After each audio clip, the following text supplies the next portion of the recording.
Nabi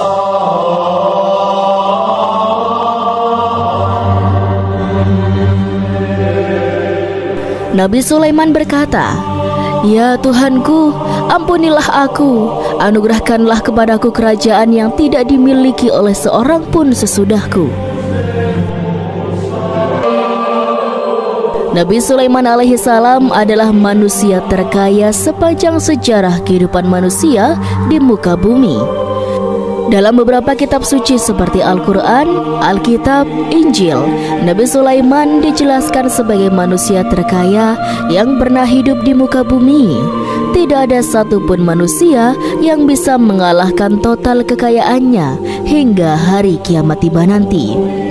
Para arkeolog telah menemukan situs peninggalan sejarah Islam yang mengungkap total kekayaan Nabi Sulaiman alaihissalam.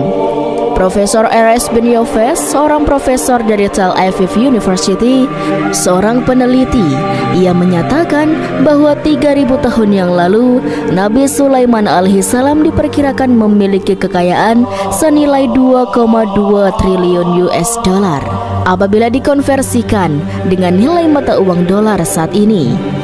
Apabila dirupiahkan, maka nilainya setara dengan 32.891.870 triliun rupiah. Nilai itu berkali-kali lipat lebih banyak daripada total kekayaan negara Indonesia yang hanya mencapai 11.454 triliun rupiah per 31 Desember 2021 lalu. Nabi Sulaiman alaihissalam memiliki beberapa mukjizat. Di antaranya adalah dapat berbicara dengan bahasa binatang. Beliau dapat memerintah mereka untuk melakukan sesuatu. Beliau juga dapat mengendalikan besar kecilnya tekanan angin dan dapat mengatur ke arah mana angin akan berhembus. Sehingga dengan itu, Nabi Sulaiman dapat memanfaatkan angin sebagai kendaraannya dan juga kendaraan tentaranya. Nabi Sulaiman juga bisa melunakkan besi dan membentuknya menjadi pakaian perang yang anti tusukan senjata tajam. Nabi Sulaiman memimpin para jin. Mereka tunduk dan patuh pada perintah Nabi Sulaiman. Tidak hanya itu, sobat, setan dan iblis laknatullah yang merupakan makhluk pembangkang dapat dibuat tunduk, bertekuk lutut pada perintah-perintah Sulaiman. Nabi Sulaiman bisa melakukan teleportasi, yaitu berpindah dari suatu tempat ke tempat yang lain dalam waktu singkat. Peristiwa tersebut dibuktikan dengan pemindahan singgasana Ratu Balqis atas perintah Nabi Sulaiman. Nabi Sulaiman dikenal sebagai raja yang adil dan bijaksana. Nabi Sulaiman diberkahi kecerdasan yang luar biasa untuk menyatupadukan segenap kekuatan yang Allah berikan kepadanya. Ia mengelola dan membawa kerajaannya menjadi kekuatan raksasa yang tak terkalahkan di masanya. Dengan segenap kemampuan yang dimiliki tentara, Nabi Sulaiman adalah tentara terkuat di bumi tanpa ada yang menandinginya. Pertanyaan mendasar yang muncul kali ini adalah, dari mana sumber kekayaan dan kekuatan Nabi Sulaiman alaihissalam? Untuk mendapatkan jawaban dari pertanyaan ini, simak video ini sampai akhir ya sobat.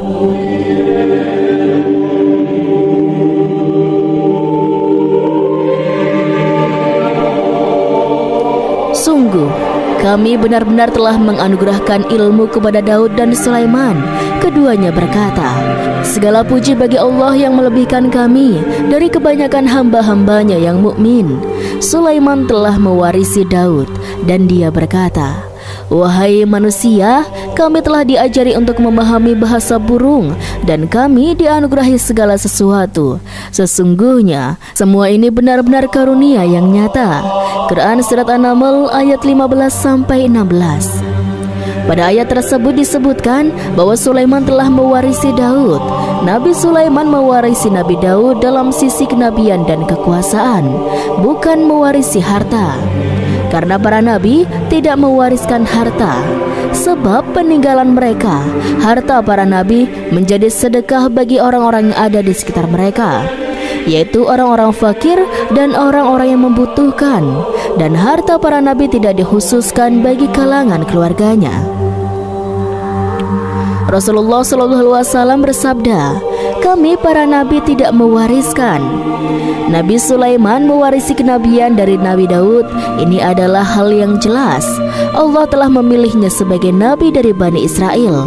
Begitu juga Allah telah memberinya kekuasaan, kerajaan, sehingga ia menjadi pemimpin Bani Israel. Barangkali sesuatu yang paling penting yang diwarisi oleh Nabi Sulaiman dari Nabi Daud adalah tradisi militer. Kemajuan militer yang dahsyat telah berpindah kepada Nabi Sulaiman. Nabi Daud sebenarnya adalah seorang pengembala kambing yang sangat miskin. Tapi seiring dengan perjalanannya waktu, ia menjadi komandan pasukan yang tiada tanding. Nabi Daud alaihissalam mengetahui bahwa kekuatan hakiki yang mengatur alam semesta adalah kekuatan Allah Subhanahu wa Ta'ala. Ketika Nabi Daud mengulurkan tangannya dan memegang potongan batu, lalu beliau melemparkannya dengan ketapelnya ke arah Jalut. Kepala Jalut retak dan ambruk menghantam tanah. Ini sebagai bentuk demonstrasi kekuatan darinya. Kehadiran Nabi Daud mengubah pasukan Bani Israel, di mana mereka sebelumnya lari jika berhadapan dengan musuh. Maka kini keberadaan mereka mulai diperhitungkan. Di masa hidupnya, Nabi Daud alaihissalam mengalami peperangan yang sangat banyak. Tapi Al-Quran tidak menceritakan secara terperinci tentang hal itu. Al-Quran adalah kitab dakwah di jalan Allah, bukan kitab sejarah. Al-Quran hanya menceritakan di dalam Al-Quran surat ayat 20. Dan kami kuatkan kerajaan Daud. Ayat tersebut berarti bahwa Nabi Daud belum pernah terkalahkan dalam peperangan yang diikutinya. Di samping dukungannya yang Allah berikan kepadanya, juga pasukan dan rakyatnya, di mana mereka adalah orang-orang yang bertauhid, menyerahkan diri kepada Allah Subhanahu wa Ta'ala. Allah Subhanahu wa Ta'ala mengajarkan kepada Nabi Daud hal-hal yang menjadikan pasukannya memiliki keistimewaan, yang dengannya mereka dapat mengalahkan pasukan-pasukan lain, pasukan-pasukan besar yang ada di bumi pada saat itu. Allah Subhanahu wa Ta'ala berfirman dalam Quran surat Saba ayat 10, dan kami telah melunakkan besi untuknya. Baju besi mungkin akan menjadi masalah dalam benak kita. Ketika orang-orang akan berperang, baju besi cukup mengganggu gerakan mereka. Kita bisa membayangkan ketika ada dua orang berperang, salah satunya dapat bergerak bebas, sementara yang lain tidak leluasa bergerak karena tertahan dengan pakaiannya. Namun dengan kekuasaan Allah, Nabi Daud dapat melunakkan besi dan membuat baju besi yang ringan, yang mudah untuk digunakan. Ini adalah kemajuan penting yang Allah Subhanahu wa Ta'ala berikan kepada Nabi Daud dan tentaranya. Kemajuan itu kemudian diajarkan, diwariskan, dan dimiliki oleh Nabi Sulaiman alaihissalam. Nabi Sulaiman memiliki pasukan yang dahsyat yang melebihi pasukan manapun di bumi saat itu, atau bahkan mungkin saat ini. Bahkan Allah Subhanahu wa Ta'ala menambahkan karunia-Nya kepada Nabi Sulaiman yang disebutkan dalam Quran surat An-Naml ayat 16. Dan Sulaiman telah mewarisi Daud, dan dia berkata, "Wahai manusia, kami telah diberi pengertian tentang suara burung, dan kami diberi segala sesuatu. Sesungguhnya ini benar-benar suatu karunia yang nyata."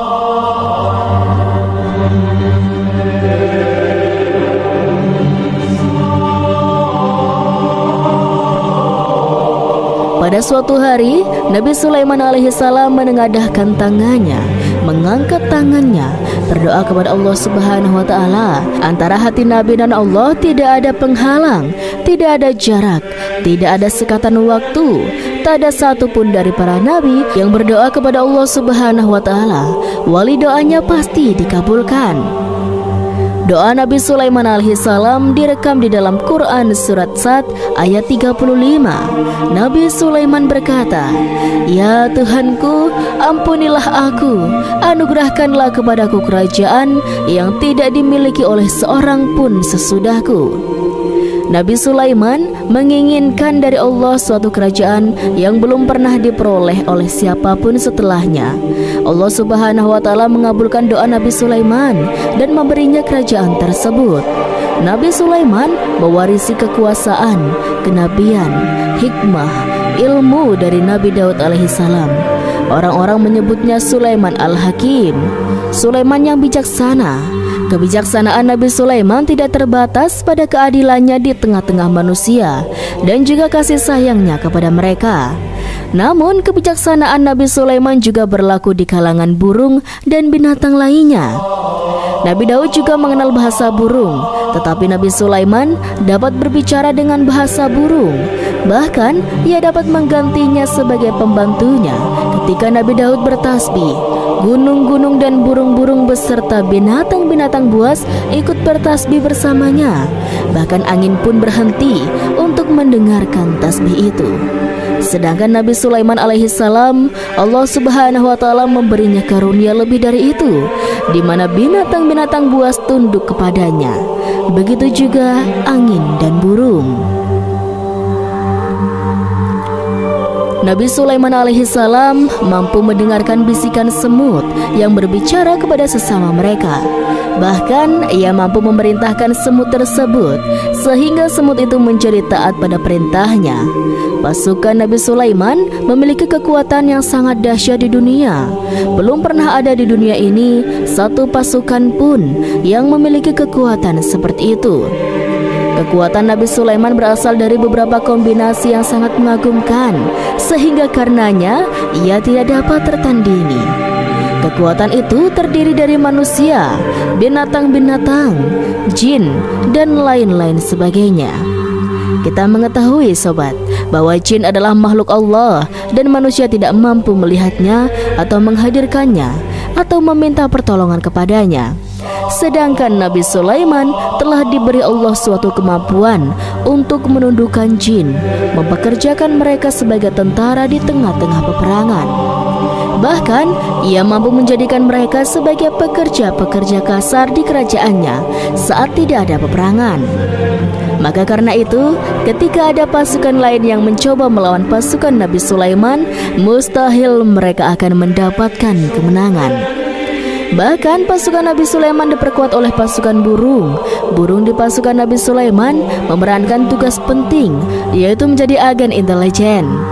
Kita mengetahui bahwa peranan informasi saat peperangan adalah hal yang penting. Dari informasi tersebut, pasukan dapat mengetahui keadaan lawannya. Demikianlah peranan burung pada pasukan Sulaiman. Ia terbang di tengah-tengah musuh.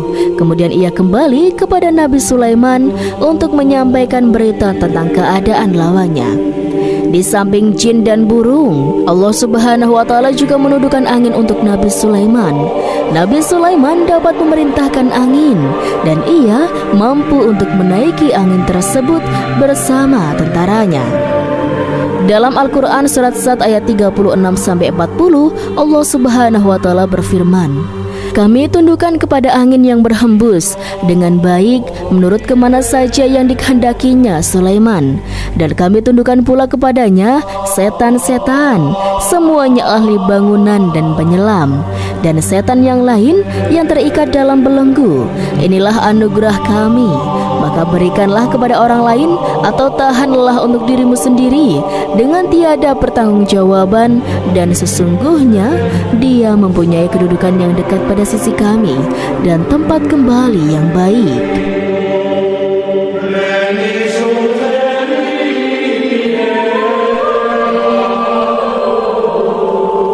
Allah subhanahu wa ta'ala juga memberikan kemampuan yang tak seorang pun dari para nabi mendapatkannya, yaitu kemampuan untuk memerintahkan setan.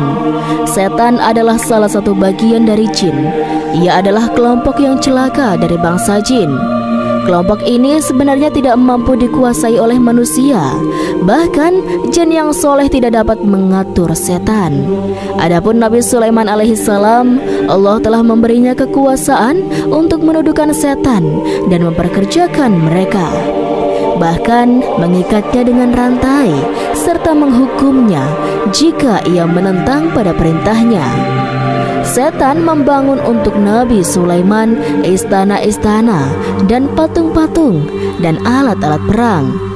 Bahkan setan-setan itu menyelam ke dasar lautan untuk mengeluarkan permata dan yakut untuk Sulaiman. Jika ada di antara setan yang menentang perintahnya, maka Nabi Sulaiman alaihissalam akan mengikatnya dengan rantai. Ini semua menunjukkan kekayaan Nabi Sulaiman dan kekuasaannya, di mana ia mampu mengatur banyak makhluk di bumi ini. Tentu saja kemampuan ini semua adalah atas izin Allah Subhanahu wa Ta'ala sebagai mukjizat darinya.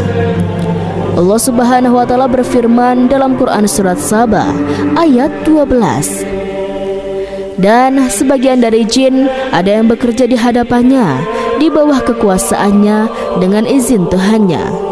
Dan siapa yang menyimpang di antara mereka dari perintah kami, maka kami rasakan kepadanya azab neraka yang apinya menyala-nyala. Para jin itu membuat untuk Sulaiman apa yang dikehendakinya, dari gedung-gedung yang tinggi dan patung-patung dan piring-piring yang besarnya seperti kolam atau periuk yang tetap berada di atas tungku.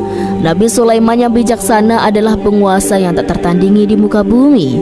Meskipun memperoleh nikmat-nikmat khusus yang agung itu yang Allah berikan kepada Sulaiman, beliau tetap menunjukkan dirinya sebagai manusia yang paling banyak berzikir kepada Allah Subhanahu wa Ta'ala dan manusia yang paling banyak bersyukur di zamannya.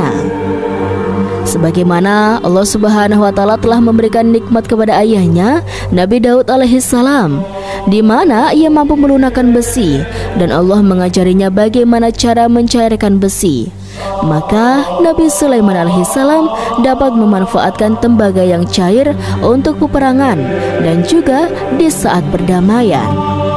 Pada saat peperangan, beliau mencampur tembaga dengan besi dan membuat darinya perunggu. Mereka menggunakan senjata-senjata perunggu dalam peperangan seperti pedang, baju besi, dan juga pisau. Senjata-senjata ini adalah senjata yang paling kuat di saat itu. Sedangkan di saat damai, tembaga digunakan untuk membuat bangunan, perhiasan, dan sebagainya. Meskipun Nabi Sulaiman mendapatkan nikmat yang besar ini dan karunia yang khusus, Allah Subhanahu wa Ta'ala mengujinya dengan suatu ujian yang dahsyat, ujian yang akan selalu datang kepada seorang hamba yang soleh. Ketika hamba itu mendapatkan kedudukan besar, maka ujiannya pun menjadi besar. Allah Subhanahu wa Ta'ala menguji Nabi Sulaiman dengan penyakit. Ujian yang dialami Nabi Sulaiman diceritakan oleh Fakhrul Razi. Sulaiman diuji dengan suatu penyakit yang keras, di mana bahkan saat itu tidak mampu mengatasinya. Sakitnya Nabi Sulaiman sangat keras sehingga para dokter dari kalangan manusia dan jin tidak mampu menghilangkan penyakit itu. Lalu burung-burung menghadirkan rumput-rumput yang dianggap sebagai obat, tetapi Nabi Sulaiman tak kunjung sembuh. Semakin hari, penyakit Nabi Sulaiman semakin menjadi-jadi, sehingga ketika Nabi Sulaiman duduk di atas kursi, ia duduk bagaikan tubuh tanpa roh. Seakan-akan ia mati karena saking kerasnya penyakit yang dideritanya. Sakit yang diderita oleh Nabi Sulaiman alaihissalam berlangsung sangat lama. Namun Nabi Sulaiman tidak henti-hentinya berzikir kepada Allah dan meminta kesembuhan kepada Allah Subhanahu wa Ta'ala, serta peristiwa pada Allah dan mengungkapkan rasa cinta kepadanya. Selesailah ujian Allah terhadap hambanya, Nabi Sulaiman alaihissalam, beliau pun sembuh. Kini Nabi Sulaiman merasakan kembali kesehatannya setelah ia mengetahui segala kejayaan dan segala kekuasaan serta segala kebesarannya. Tidak lagi mampu menghilangkan penyakit yang dideritanya kecuali jika Allah Subhanahu wa Ta'ala menghendakinya.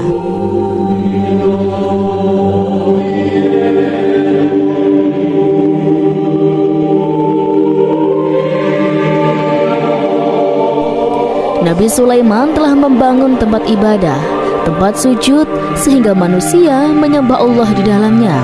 Rumah itu menunjukkan keunggulan seni arsitektur dan seni pahat. Orang-orang yang membangun rumah ini berjumlah puluhan ribu orang. Tentu setiap kelompok dari mereka memiliki pekerjaan masing-masing. Di antara mereka ada yang mencairkan tambang, di antara mereka ada yang tukang pahat, ada yang tukang ukir, ada yang membelah batu, ada yang memotong-motong kayu, ada yang mendatangkan rumput-rumput dari Lebanon, ada yang mendatangkan emas dan menjadikannya lempengan-lempengan yang mengkilat untuk menutupi kayu. Untuk melapisi dinding, bahkan bergolongan jin pun membantu pembangunan rumah tersebut.